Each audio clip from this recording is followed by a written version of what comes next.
Back at it again at the Cruise Dynasty Podcast. Add the podcast, subscribe, hit the 5-star review. We talking football, the fake stuff. Talking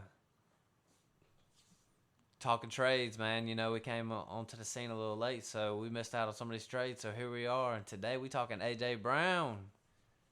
Add me on Twitter at CrewMattHam. I got Jordan with me. What's crack-a-lacking? Nothing much. Glad to be here, bro. Glad to be here. Back for another one. We just putting in some good work. That's all it is. Putting in some good work. Talking fantasy. Going on to 4th episode with me. Yep. So this is how we do things. So we're going to talk a little AJ Brown today. He, during the draft, it was draft day, right? Yeah, draft day trade. Got traded to the Philadelphia Eagles. I know me and you have some disagreements on some of these players. We have some disagreements. And, but that's okay. We're civilized people. We can disagree and not be at each other's throats. I'm glad we got some disagreements because AJ Brown going from Tennessee to Philly. How do you feel about his stock, himself?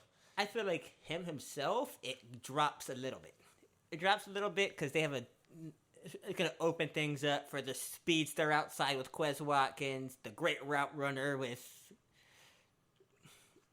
Devontae Smith, the tight end with Dallas Goedert. The little running back will get on the action because you can't sleep on Miles Sanders because he's a nice little guy. Yep. Well, to me, it's just like a lateral move. Like, I wouldn't ding him. If anything, I might say it might be an upgrade maybe. A fresh offense, but also Philly is also a pretty working run-heavy with team. a pretty decent number 2.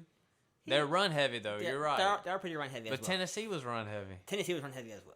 So he's pretty much, to me, it's just a lateral move. It's not a downgrade. I think last year Philly was the best running team in the country. Yeah. I think they had like the best run offense. The most runs and stuff like that. Well, do you buy into the theory that they were run heavy because Hurts was a little hurt? Probably, but I feel like they'd be run heavy if Hurts was healthy because he's a mobile quarterback, so they're going to try to get him on the read options and out on the moves or the bootlegs. So here's what I'm thinking. Like, my opinion is they can still be run heavy, but still give AJ Brown a lot of touches. Oh yeah, and to me, that just cuts out Devontae Smith. I feel like it's going to open things up for Devontae Smith because people are going to be double teaming AJ Brown because they know how good he is, which leaves Devontae Smith is so clean on his routes. I mean, I think AJ Brown's going to be getting touches like wide receiver screens, stuff like that. He could. Quick passes, stuff like that. I feel like the screens and stuff probably be more to Quez Watkins because he's more of the speed guy. Yeah. Just get him to the ball and let him run. I think the first touchdown he had was a screen pass that went like 80 yards. True. For a touchdown. What about the fact that they're paying him $25 million a year? They're definitely going to get this guy to rock. They definitely have to get it. 4 years, $100 million. I mean, really, they should get him to rock, but I feel like he's gonna open it up for everyone. He's gonna make everyone else around him better. So even if he has a bad game, yeah. The Devontae Smith can have a great game, or Quez Watkins can have a great game, or Miles Sanders can have a great game. Would you say you're buying into Devontae Smith? Like, would you buy him his stock right now? Sure, he's like I think right now, since I prefer youth for my receivers, he's my wide receiver 4. Because like he used with Jamar Chase, Justin Jefferson, Jalen Waddle, Devontae Smith. Nah, you ain't got him that high, do you? He's behind Jalen Waddle. Behind Waddle. Like you would seriously put. I like my young guys.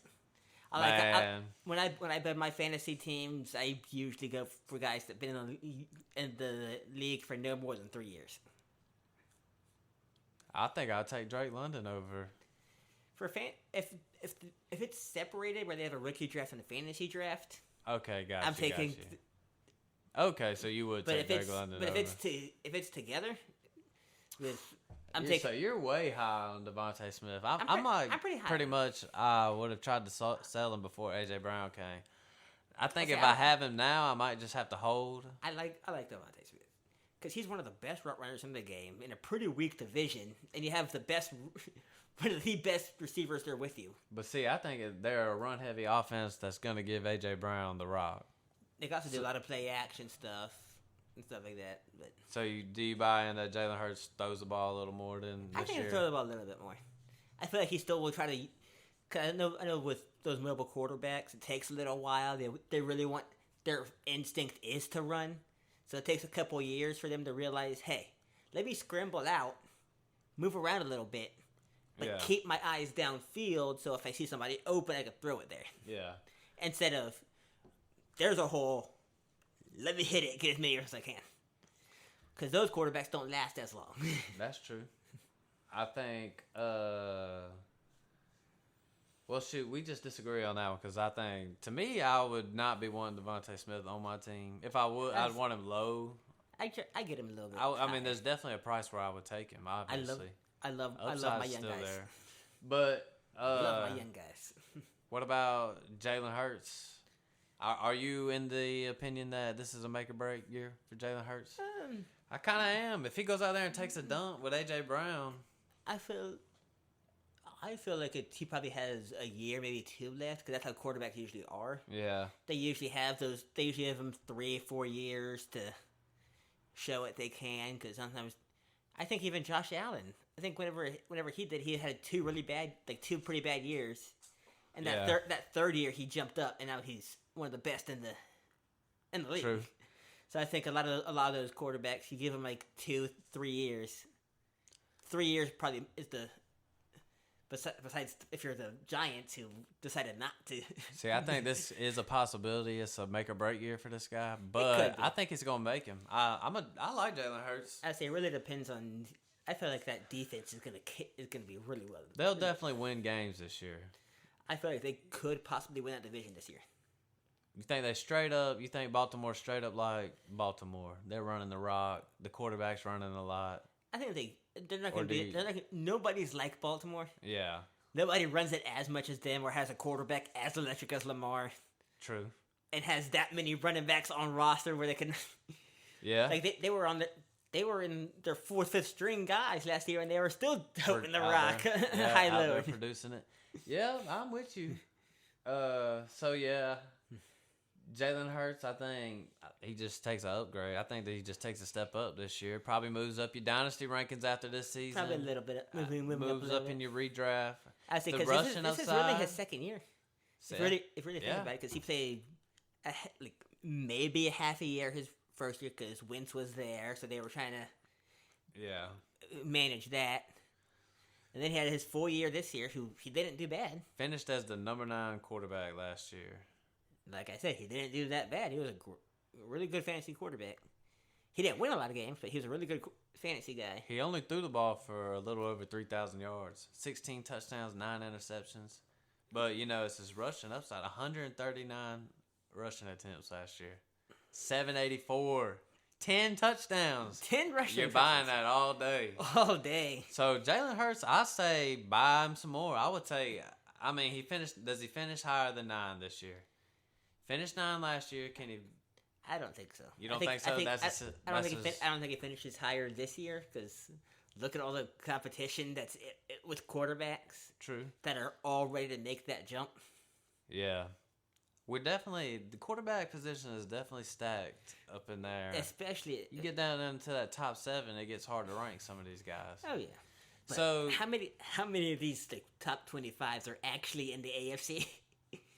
A bunch. And a majority. The NFC has really nobody. So that's why Tom's they over got there. Tom. That's why he came back. He just sees it. You got Tom, you got Kyler, you got Stafford. That's about it for the NFC. So, heck, I like the Eagles to probably win the division too. I think I would say Cowboys. But I say- gotta see. It's I would- up in the air. See, I would say Cowboys if Dak can stay healthy the whole year. Yeah, But he's going to probably get hurt around like week 8 to week 10. it's a possibility. Yeah. He's gonna like land wrong on his foot or something. Well, let's talk about Tennessee real quick. They just got rid of their best player. They got rid of they're in the dumpster. To me, it just kind of signifies they're about to rebuild. They are about to rebuild. Any possibility they just trade Derrick Henry before the season starts? Anything like that? I highly doubt it. Full out rebuild. Full out rebuild. I highly doubt it, but maybe before the trade deadline in week 8, maybe after the season, depending on how he does, if he's healthy or not. Yeah. Because coming back from those injuries, those can be tough.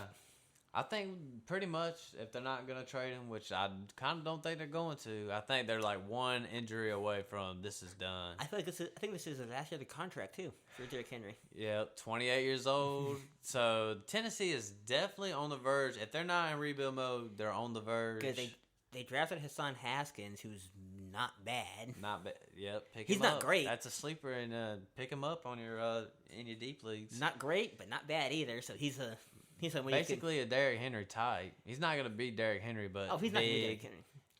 But he's a big physical guy. So basically, Tennessee's in a spot like they really think Treylon Burks is gonna produce like AJ Brown, or it's about to be a rebuild, and I lean that we're on the verge of a rebuild. I feel like we're on the verge of a rebuild. Even got a quarterback that they can play. They got Malik Willis. They got the 3rd round. They got a couple of... Tannehill will be out of there, though. They can trade him and still get some kind of value. He's a quarterback in the NFL. You can always get value for quarterbacks. So you can trade maybe a 6th round quarterback and still get a decent pick out of him. Yeah, so that's just how it is for... I'm kind of wondering what the Packers are going to do with Love. Yeah, what do you think? I don't know. I don't know. I remember in the year I was hearing reports that the Falcons were trying to get him. I heard that too, but I think they might as well trade him now while he's still young. Still young, the buyout's low because he's still on his rookie deal. Well, look, how many years does he got left on his? I think he has 1 or 2. I think Aaron Rodgers, with his contract being top heavy, he's 2 more years and he's done. I think Jordan Love has been in the league for 3 years, and usually rookie contracts are 4 to 5. I still think they might try to start him. Maybe start him over Aaron Rodgers. Well, I mean, if they could sit him for 2 years. Well, I don't know, man. Well, heck, that sums it up about AJ Brown. Well, heck, just add the podcast. Add it up. Add me on Twitter at @CrewMattHam. We still talking trades. We gonna talk some more trades. Jordan, where can they find you at? At Jordan 0518. Yep. 2000. It's a lot. Yep. I know it's a lot. But you got it. So, Adam, we talk football. This is just what we do. Talk football. We do nothing day else. long. We're talking football, or I'm listening to the poor man's politics with P. Miller, Jordan Harris. They over there with that thing, acting a fool. Don't play that podcast during Thanksgiving and see if a fight to break out. But they are speaking facts. The facts, and I love it. They're about to offend everybody that listens to it. So add the podcast. Add this podcast, the Cruise Dynasty podcast. Add it everywhere. Your fantasy leagues, your friends, your family, your coworkers, everywhere. Everywhere. Add it everywhere. Get it out there. So that about sums it up. We out. We out of here.